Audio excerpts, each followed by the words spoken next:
Prior to the COVID-19 pandemic, most people didn't give their local health department a second thought, but the pandemic put them in the spotlight in both a good way and a bad way. KOAM's Chris Warner spoke with one local health department and has more. The local health department 2.5 years ago wasn't on the forefront of most people's minds. I've always said the health department is the best kept secret in town. Larry Bergner is the administrator for the Newton County Health Department. He attributes that statement to what he's seen as the general public's perception of not just the Newton County Health Department, but all of them.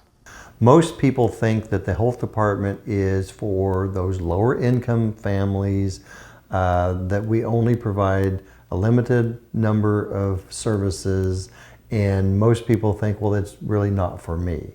Then the pandemic hit. Health departments were thrust into the spotlight, which Bergner says has had a positive and negative impact. A positive aspect was that people realize there's a lot more to their local health department than they imagine. But on the flip side of that, Bergner says maybe there was too much more.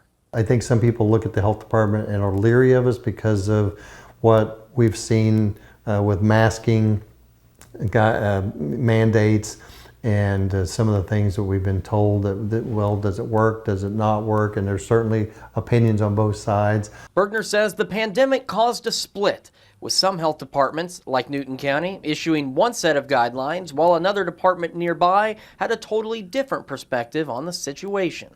So there's been some view in the public, can we trust our healthcare providers? Can we trust public health? And I'm sorry for that, and I'm hopeful that we can regain the trust of the public, because we're supposed to be true advocates of science and what is best for the population, and certainly I've tried to do that in my role, as many others have as well. In the Osho, Chris Warner, KOAM News. Bergner says he wants to remind the public there's much more to your local health department than just vaccines and WIC vouchers, and he encourages everyone to stop by and learn more about what your tax dollars are helping to pay for.